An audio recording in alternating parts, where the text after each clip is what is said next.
ESPN 94.1 FM and AM 930 present The Drive. Brought to you by Huntington Federal Savings Bank. Local then, local now. Member FDIC. Welcome into the Tuesday, June 9th edition. The Drive begins now on ESPN 94.1 FM and AM 930. I'm your host, Paul Swann. You can join the program by calling the Miller Lite phone lines at 877-420-TALK. That is 877-420-8255. Miller Lite Hold True, great taste. Only 96 calories. It is the original light beer. Coming up today on the program, we're going to hear from Teddy Kluemper from the Big Green. We'll catch up with him here in the next few minutes. Talk about fundraising efforts. Part of the reason why I want to have Teddy on is, of course, eventually fundraising is going to ramp back up to full capacity. We've talked about earlier in past episodes of the show the fact that Marshall seems to have the budget under control at this moment. Really haven't been too many announced cuts or anything drastic that's going to happen. On top of that, there'll be some changes in Conference USA, how things are funded as far as trips, conference opponents, everything that I'm sure we'll eventually have a broader picture of. But fundraising continues. And on top of that, yesterday's story by Grant Traylor in the Herald-Dispatch talking about the baseball park. I think it was safe to say, or at least I thought it was safe to say, that the ballpark was going to continue. I know we've touched on the topic of if a sport was going to be cut, would it be baseball? But I don't think anyone truly thought that baseball would be a sport you cut, or the facility would be cut, or the fact that you just wouldn't do the ballpark at all, and baseball might go by the wayside. I don't think that really came into my mind, and apparently it did for a lot of people. A lot of people were talking about, okay, this ballpark's not going to be built. Here's another delay. This thing's never going to come to fruition. And so Teddy's going to be on with us today. They're still fundraising. They're still fundraising to put it together, and he'll talk about that, clear up some misconceptions about the ballpark. I didn't think it was going anywhere because I know the people involved. You have Mike Hamrick, who has basically come out and said, it's happening. Not we want to build it. It's happening.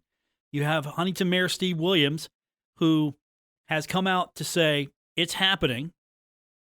He said it's going to happen before I am out of office. Now, for him, if he gets reelected, timetable continues. But still, he has said it's going to happen. A lot of money has been put into the process of acquiring the property. This is the closest we've got to the ballpark. So to think that it's not delayed but not going to happen, hard to imagine for me. So Teddy's going to come on the program here. We're going to talk a little bit about the fundraising efforts for that. And later on, we'll get your phone calls in at 877-420-TALK, 877-420-8255. That's the number to be a part of the program this afternoon as we continue with our closing in on maybe seeing some more actual sports happen. Baseball, hockey, basketball, we're getting closer and closer to an actual possibility of things happening. Fight Island is a real thing. It's not just something in the mind of Dana White. It's really happening. Fight Island in Abu Dhabi. That's going to be the place where next month is happening for the UFC. So the UFC continues with their content, bringing out fights. Hopefully it's not going to come back on them as they're, I hope, doing the proper medical, social distancing, quarantining, everything that goes in there. Honestly, that's a guy who, he's P.T. Barnum for the fight game, making Fight Island happen. So we'll get into that a little bit more. And of course, as I mentioned, I do want to get your phone calls in today. So we've got a wide open show for you today, as it's been pretty quiet on the sports front. We don't know what the NBA season is going to look like until we get it going, but there's already talk that the NBA could have a condensed 2021 season. I know there's some talk that the NHL season is going to be completely different. It could be pushed back, maybe permanently, because The NHL is going to be playing a lot later to finish up this season, so I would think that they would probably want to start their season a little bit later. Could that be a permanent change? Could the start of hockey season begin the new year?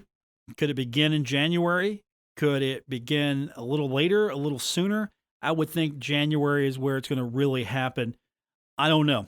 And that's where we're at today. So really still in a holding position as far as sports are concerned. We're getting closer and closer. I know we've got boxing coming up on ESPN tomorrow, so we're getting some things come back.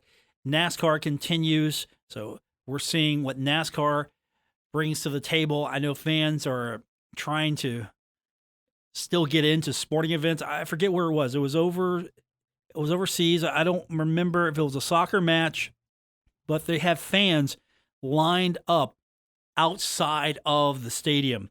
And some even had platforms they were getting on to try to look over into the stadium. They had cherry pickers. They were looking over into the stadium, trying to see the match. I forget where I saw that, where that photo was. I apologize for that. But could you imagine? You don't have that many fans over at Jones C. Edwards Stadium, and you got fans who are on public property trying to peer into the stadium. I don't know if we're going to get to that point, but soccer fans love their soccer. I mean, could you imagine? You got fans lined up. It's like Little League Baseball. You go by, maybe like a place like League Two in Huntington, you go by, and instead of going in, you've got fans who are lining the outside. They're sitting. They've got their lawn chair up. They brought their own refreshments, knowing darn well that Little League Baseball sort of concessions help fund Little League Baseball, since there's not an actual ticket charge to get in to see a Little League game. That's what it reminded me of a little bit more. But fans were not social distancing whatsoever. They were outside. They were looking over, peering over, trying to see. They want to see it in person. And I don't know what the difference is at that point, if you're looking over the stadium or if you're actually just watching it on TV. I don't know what the big major difference is there. But we'll get into all of that later on, and your phone calls as well. But when we come back from break, I want to hear from Teddy Kluemper from the Big Green. We're going to talk a little bit about funding. That's going to ramp back up soon. Baseball is still happening, or at least that is, at least today, the state of the union as far as the status of baseball. Still happening. Teddy joins us when we come back from the break here on ESPN 94.1 FM and AM 930. You're listening to The Drive with Paul Swann on ESPN 94.1 FM and AM 930. Want to welcome to the program now from the Big Green, Teddy Kluemper. And a few months ago, Teddy and I spoke about some of the challenges of fundraising in the middle of a pandemic. Well, things are starting to open back up. And there's probably some rumors, some things that probably need to be addressed that Teddy is excellently qualified to talk about. And he's with us now on the program. And Teddy, I know it's got to be frustrating for you, for people to speculate when they don't know what's going on. And university's been, I think, very smart in coming out with information when it's needed to be put out. And yesterday, Grant Traylor in the Herald-Dispatch talking with Mike Hamrick, the athletic director, and the baseball project's just postponed. It's continuing on, but I know that's probably led to some difficulties as far as fundraising, because there's been that speculation baseball's not going to happen. And that's just not the case. And I know that the first thing that, many will say is, well, here we go again, or, we've been down this road before. Look, there are a significant amount of people, former players, former athletes, former boosters, former coaches, you name it, who have heard long before, that a baseball stadium is going to be built. And let's see, it wasn't this past year. So the year before, so this was, 2018 homecoming, we had all of the baseball alumni back, and it was fantastic. I think we had over 150 there, and we had an event on Friday night. We talked about the baseball stadium. We talked about what we were going to do. This is 2018, and I remember one of the questions said from the crowd was, "What makes this announcement different from all the announcements before?" And I thought it was pretty pointed. Mike Hamrick said, "Other people have told you they've built a baseball stadium. You've never heard that from me until now." So, he knows that our baseball stadium, he knows our team needs a baseball stadium. Everyone knows our team needs a baseball stadium, and our team is getting a baseball stadium. Fast forward to 2019 homecoming, we brought them back in. We showed them some of the pictures, some of the renderings, rather, and everything was fine. We once the land was closed, once the land officially became ours, there was a lot of hoops to have to, jump through. HMDA was a big help. City of Huntington was a big help. All that stuff just couldn't. This property that we've identified, 5th Avenue and 24th Street, is the ideal piece of property as it ties campus together: soccer stadium, baseball stadium, football stadium, campus. So that's the property. That's it. So we had to wait till all the I's were dotted, all the T's are crossed. Then, okay, let's go. Boom. Everyone steps up. We start raising. We've raised close to $5 to $6 million, and then boom, a pandemic hit that none of us saw. And I had to answer several questions this morning as to, that's just an excuse. I just don't think it's a good idea to be out raising funds during a pandemic when we're not even sure that the students there was a time, I think we can all agree, that none of us knew how bad this was going to be. And I think we're only now starting to see how it affects things. Are opening back up, but of course the president and folks in safety, they've done a tremendous job of making sure that we're all safe, that we're all doing the right things, and then we're opening back up the right way, and I think we have, and we'll get back to there. But I just don't think it was a good look to start fundraising again during a pandemic when some people weren't even sure they were going to have a job. Teddy Kluemper joining us from the Big Green. So we fast forward to today, and Mr. Hamrick had to reassert that the ballpark's happening, reaffirm to everyone. When do you think it's when you're going to be able to go out again and maybe start ramping back up, starting to look at fundraising, or are you still in that holding pattern right now? No, I mean we're actively. When I say we're actively fundraising, the primary focus, if you will, of the Big Green is obviously to advance the annual fund, which is tied to so many of the contributions with ticketing, parking, so on and so forth. Our booster clubs, our fiscal year is getting ready to reset. Our calendar year, fiscal year, I know that gets kind of confusing. Anyone who wants to support the baseball stadium, we've never, we haven't said, oh no, wait, don't take it. We've continued to raise. So basically, I would compare it to being still in the silent phase, where we're out actively talking to people. There were, again, if I feel like I'm pretty comfortable, I know who I'm going to solicit and what they do before I ask them to support the baseball stadium. And if their job or they've been infected by COVID, it's probably not the best time to ask them to make a significant contribution. You know what I mean? So as things open back up and as people, start to, give other places and do other things and things begin to normalize, then you'll see us continue to normalize. I thought it was really smart on Mike Hamrick's part to continue as if the season's going to start, at the same time not be out there so much speaking. But on the flip side, how people sometimes, if they don't hear anything, they think you're not doing anything in the background. You've been at work every day. You've been working, and today even validates that more. You're not just sitting around at your desk looking good, watching Cleveland Cavalier highlight reels from the championship. You're not watching classic Cleveland Indians games. You're not doing that. You're trying to make sure that the university has the funds it needs to fund the athletic department, because Marshall's been really fortunate. There hasn't been a cutting of programs. There hasn't been a reduction of salary as of yet, and all the other things that we've seen at other institutions. Marshall seems to be in good control of its budget right now. Well, that's because of that. A lot of people that are a lot smarter than I am have done a lot of good work for years. And not just, I think you just kind of nailed the head of Marshall's position itself well, deal with trying times and circumstances. And if I have to watch Game 7 of the Cubs and Indians in 2016 one more time on the MLB Network, I'm probably just going to quit watching television altogether. But, we just had the season ticket deadline. I know that, they're very encouraged by what we had renewed. And we're, on the flip side, again, lining folks up with the annual fund whose contributions tied to their chairbacks or their parking. This has always been a busy time for us. And we have been, working. We've been, trying to, People have been very good to us through the pandemic. Our numbers are a little bit behind, as anyone would expect, but really, again, I'm hopeful that as things normalize, we will normalize, and I think we'll be, right there. I do. I think we're going to be really close to where we have been, which is saying a lot. That 90 days or so, this place was, for all intents and purposes, shut down.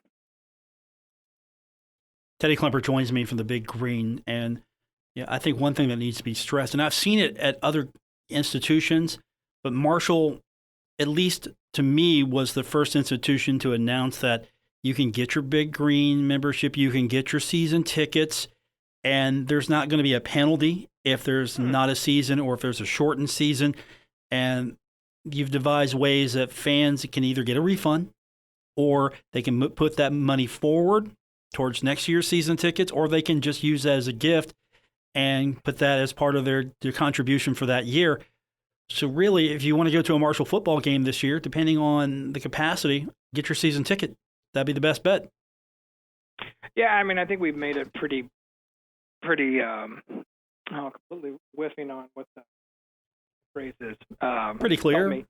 Not pretty clear, but risk-free, I guess. Okay, rather. Yeah, averse-free, yeah. If you buy your season tickets, you don't feel comfortable going, tell us. We'll refund the money. Something happens, which I don't believe that'll be the case, and we don't have football, then like you said, they can be refunded. They can put it towards 21. They can give it to the Big Green. So I'm a big advocate of number 3 all around. But all jokes aside, I mean, I don't know. I don't think anyone knows. I think you in the media covering sports, and you see this. I mean, it is truly a daily, hourly change. There was a article yesterday where the World Health Organization said asymptomatic didn't spread. Now today they kind of backed off that. So it's regardless of what it is, I don't think anyone knows. But I think all the signs that we see are positive moving forward. That we're gonna have a football season, and just buy your season tickets, be a member of the Big Green. Shouldn't have a problem. All right, I know you're not going out door to door saying, hey, give me money, but here's an opportunity for you for someone who wants to maybe start back up or maybe be that first-time Big Green donor or just give more. So here's your soft pitch. Here's your opportunity to maybe guide people to what they can do and what they need to do if they want to give. I think John Sutherland said it best. The first couple of weeks that we had, our main goal was to check on people. We tried to call as many of our folks that have been supported and just check and making sure that they were doing all right, so on and so forth. As things have begun to normalize, and I've said that 2 or 3 times, people have continued to be good to us, make their contribution. We're so flexible on how people can give, not to the methods of giving, the ways of giving, monthly, different payment plans up until the football season starts. So, that's an easy that you just let us know how people. I would encourage most people, if they're just not going to make a straight gift online or make a straight gift in the mail, just to call us in the office, get on the phone with myself, John, Tyler, Taylor, Bev, Tassie, any of us. You figure out what you want to give. We'll figure out how you can give it. And then as far as the new join, the first time Big Green member, I guess.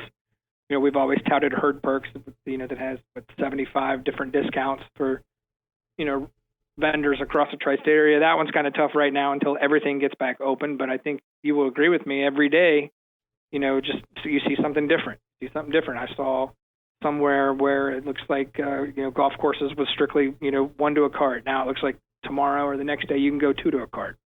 Maybe that's just certain places. But every day things are opening back up and getting more normal.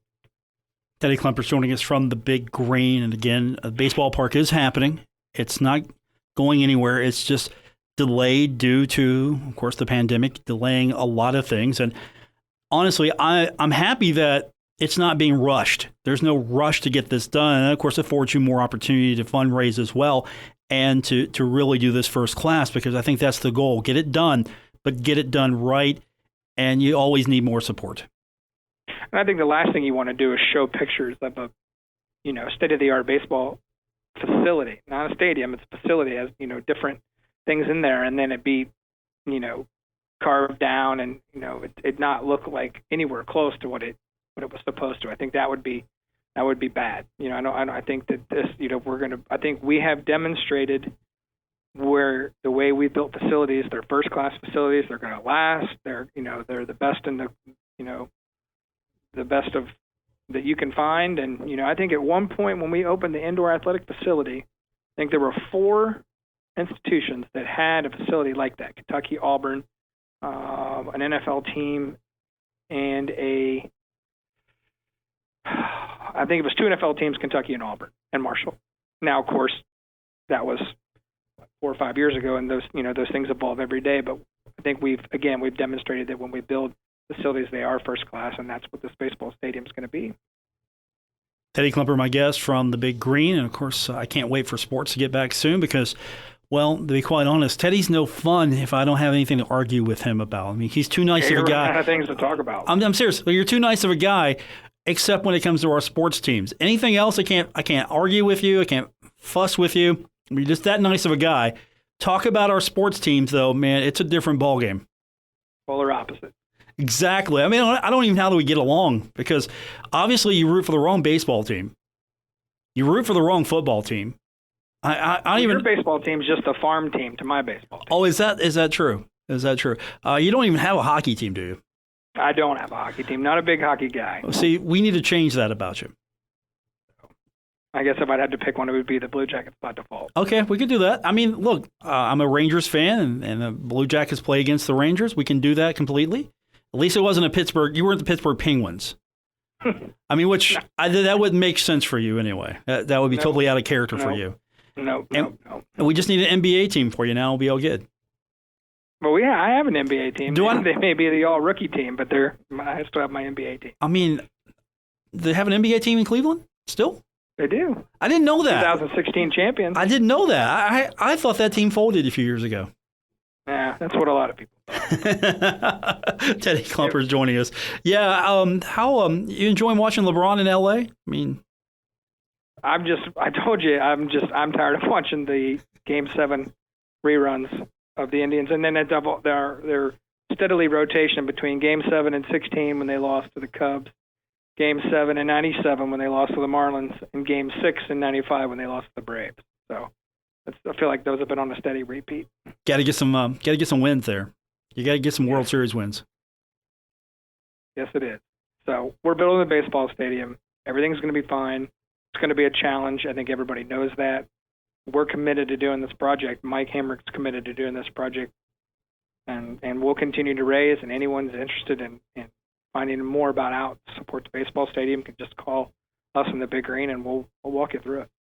Teddy Kluemper, my guest. Sometimes he's a good guy when he's not rooting for his Cleveland team. So other than that, you know what? 99% of the time, you're great. I'll take 99% of the time. It's just that. By the way, if we have an NFL season, are we going to give it a year, or are we going to go right back into our feud? Right back into the feud. Right back into it? Right back into it. Okay. Paul versus Teddy. The savior, apparently. Yeah, well, he is the savior. Did you not know that? If he doesn't break the rookie touchdown record, and I can't remember who. Oh yeah, that's right.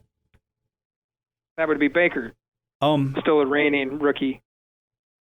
Yeah. Has the reigning touchdown record as a rookie. Did it get you to the playoffs? He did not. No, so it doesn't mean anything.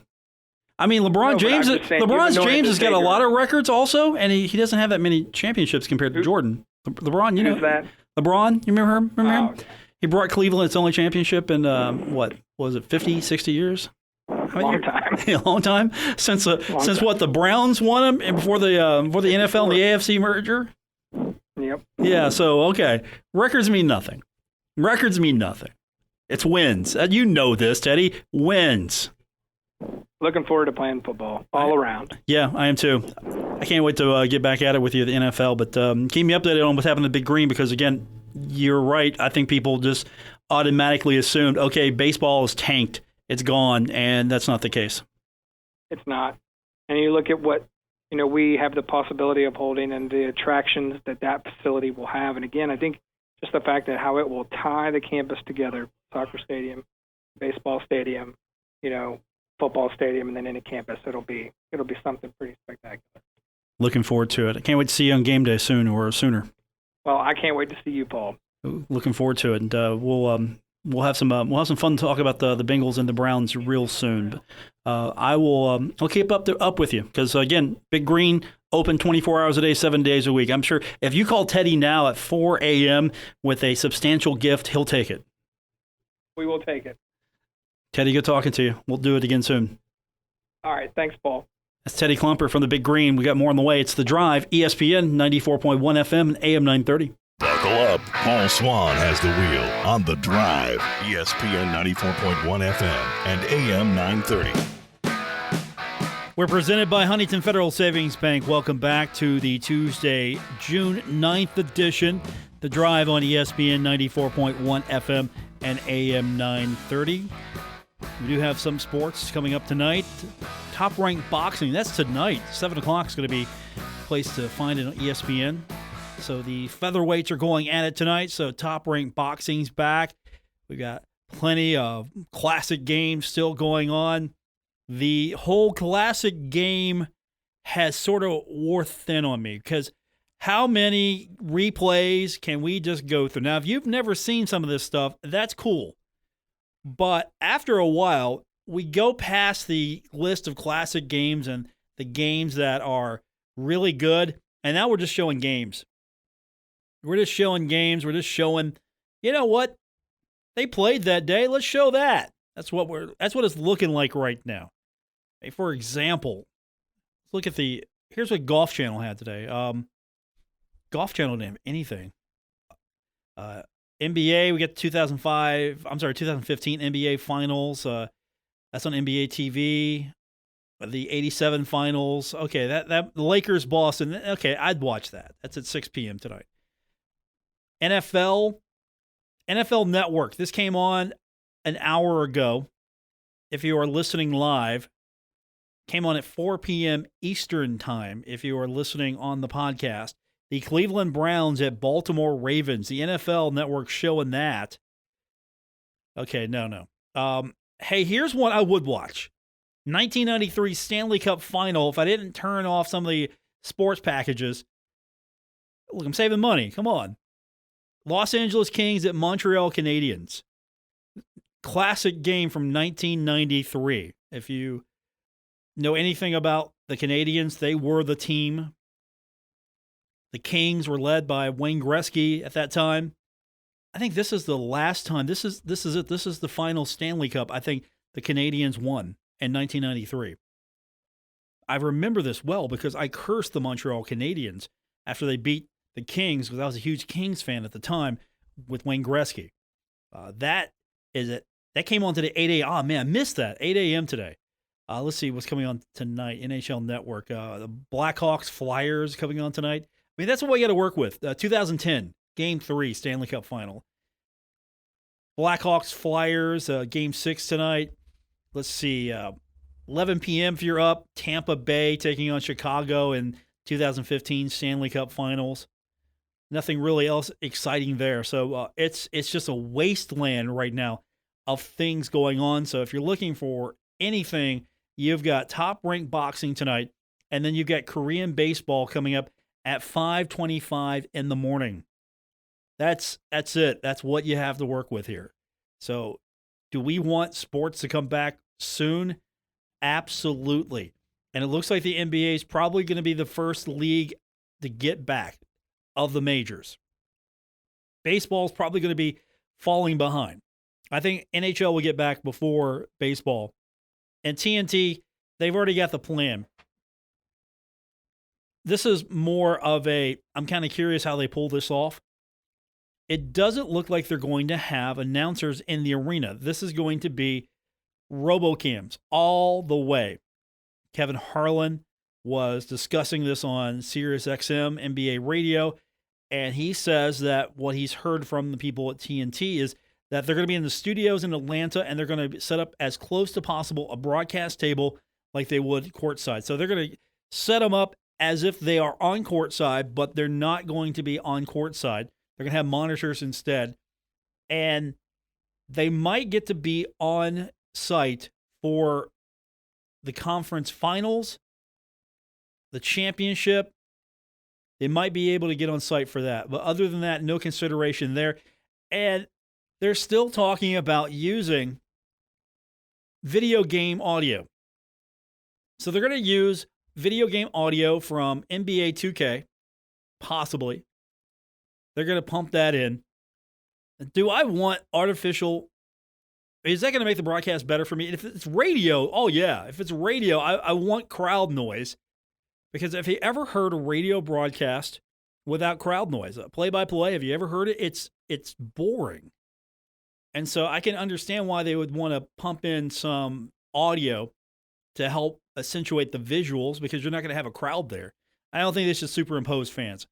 I don't know if they should do that, but I don't know if the crowd noise is going to help me reconcile what I'm seeing and what I'm hearing. But if it's like for a radio broadcast, oh yeah, you definitely need that background, that ambiance. You need that. It really helps fill out the broadcast a little bit more. But that's what we're looking at as far as the games coming to you in the NBA. I'm sure it's going to be interesting to see what they do in the NHL, because we got a two-city setup there. Two-city setup. And how will it play with everything that's connected? I'm curious, because you have the national broadcast, and you're not doing this for local networks only. You're doing this for the national broadcast first. This is the reason you're doing this. So you're going to have the national TV, and it's going to be NBC Sports Network, I'm sure, and their partners. So Doc Emmerich's going to be set up somewhere. You're going to have probably the Canadian side of this, the Canadian broadcast. So their announcers are going to be set up somewhere, and maybe it's going to be a pool feed, and you have the announcers set up somewhere in their respective studios. And then you got to set up probably the announcers for the radio side of this. Are all these games going to be broadcast on NBC and their networks? You know, there'll be radio networks that have their local play-by-play guys there. How's that going to play out? And you've heard the baseball story. What they're going to do is going to have the road team go without their road broadcasters. So if I'm calling the game and I'm the road team, I'm calling it from home, maybe the confines of the broadcast booth at the ballpark, and they're going to pump in the visuals. How they're going to do that remains to be seen. Nobody's going to be on premises for these things. This is going to be such a sterile environment. It's a little different with NASCAR. At least with NASCAR, you hear the engines revving, and you hear the roar of the engines as they go around the track. And sure, it's a little different without the fans, but you can put in so much chatter. You got radio chatter. You have the turn announcers. You have, of course, the ambiance, the sound of the race itself. I mean, you've got a lot of things to really make this come off. I know we're nitpicking here, but still, I'm just curious, how is this going to look, because we all want sports. Or are we going to even care? Is it going to be, we just don't care? It's sports, it's back. That means we have got something to cheer for, something to root for. And this is going to be interesting. This is how it's going to play out in weeks and months to come. Will they allow announcers back in time for college sports? Or will announcers be broadcasting somewhere else, somewhere from a distance? Because again, college is going to be a little bit different. NBA and NHL, Major League Baseball, they can do this without fans right now. College athletics need the fans. You can't have college sports without the fans, because the fans offer a revenue stream. I just can't imagine students being back, fans being back at maybe a limited capacity, because I don't see them playing in empty stadiums. We're at a point where I don't see it happening. Don't know. We're still months away. We'll wrap this one up when we continue with today's edition of The Drive on ESPN 94.1 FM and AM 930. Never miss a moment of The Drive with Paul Swann. Subscribe on Apple Podcasts, Spotify, or wherever you get your podcasts. Welcome back to the Tuesday, June 9th edition, The Drive on ESPN 94.1 FM and AM 930. Don't forget, you can listen to the program anytime you want to. All you have to do is subscribe to the podcast. You find us on Apple Podcasts or wherever you get your podcast. That's where you'll find The Drive with Paul Swann. Of course, also on Twitter, you can find me this afternoon at Paul Swann. Facebook, The Drive with Paul Swann. And the more people who like the page, the higher the grade the interns will receive at the end of the intern schedule. So like those pages. If the page numbers go down, so do the grads' grade.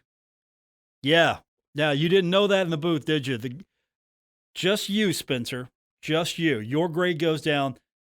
Spencer, by the way, you got demoted this afternoon. Check my Twitter for the new social media director. It's a Marshall University. You got usurped by a Marshall University athlete as my social media director. So yeah, you check that out as well at Paul Swann. I have a new director of social media. I'm looking forward to working with her. She's really good. She excels in the classroom and she excels on the golf course. So I'm pretty excited to have her part of my team today. So you'll meet her on the Twitter account. Yeah, check it out. All right, all fun and kidding aside here. Briefly, I'll touch on it. It was something the columnist wrote because you know what? It's Tuesday. You know what that means? It's Tuesday. It's Second Guess Tuesday. It's the thing I opened first. Can we get him on yet? I'm getting yelled in the booth. Can we get him on? Can you get him on? Can you get the columnist? Will the columnist open up his schedule for this show? Get him on. I'm talking to the booth, because I won't let him talk on the air. Get him on. Just get him on. No, I don't want him for Second Guess Tuesday. That's his gimmick. Just get him on. Book him. Just book the columnist. There you have it. The columnist today writing about possibility we could see the Conference USA tournament in Nashville. And you know what? After reading the columnist today, his article, I could tell the columnist was happy. Columnists don't like going to Frisco. Yeah. Spencer Dupuis, our intern, saying that it's very hard to make the columnist happy. Going to Nashville would make the columnist happy. I mean, it's close. The good food is the booth is yelling to me here. The good food for the columnist. I mean, he would get to go and watch all the action. It's going to be a more streamlined tournament as well. There you go. So the columnist talking about Conference USA might get out of the Frisco business, and I was willing to give that a try. I'm honestly always willing to give something a try if it's within reason. And it just didn't work for me. Like, okay, let's see what this looks like. Let's see what they've come up with. This didn't work for me. The two-court concept was okay with the divider. You're playing in an arena that is stylized for football. You didn't have the intimacy. You didn't have the crowds. I don't know how much tourism that Frisco saw, but Frisco, Texas, I'm sure it's a wonderful place, but there wasn't anything that was enticing for me to want to go to Frisco. The travel, of course, is the big deal. You want something that's a little closer to home for your conference members. And putting a tournament, Frisco, isn't the answer. Now, it was convenient for the Conference League offices. I mean, that's one thing about this. It was really convenient for the league offices. For everybody else, every other team, every other fan base, not so much. If you want to grow your tournament, put it somewhere where more fans can attend, a destination. I mean, so that's what was great in Memphis. Memphis was a fantastic location because it was a tourist destination. You go to Memphis, there's a lot to do. Because if you're going to the tournament, how much are you actually going to spend watching basketball? Now, if you're a basketball diehard and a junkie and you stay there and you watch all the games, hey, good for you. That's you, and you're having a fun time. I'm not here to tell you you're wrong, because you're not. If you go and you want to see Marshall, but you want to do some other things while you're there, because you're not watching all the other games, you're there to see Marshall. You're interested in what Marshall, and maybe you'll watch the game, the teams that they're going to face off against next. Maybe you'll do that. Maybe you'll watch a half session. Nashville, if that's true, according to what the columnist is saying, if that's true, It's a great destination. It really is. So check Chuck Landon's stuff out, Herald Dispatch. Again, Second Guest Tuesday. Have you booked him yet? And have you booked him? Good Lord. I mean, you've had 2 minutes. You've had 2 minutes to book him.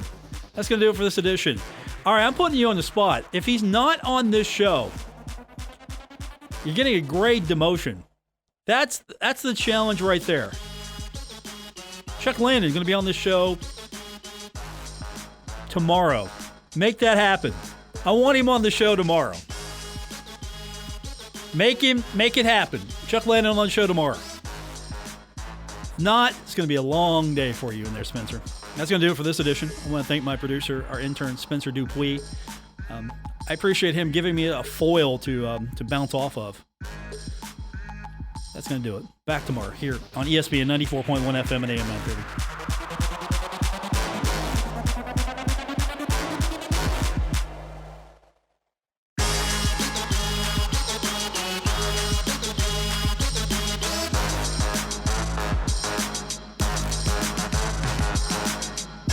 WRBC Huntington, W227BS Huntington, your flagship home of the Marshall Thundering Herd and The Drive with Paul Swann, ESPN 94.1 FM and AM 930.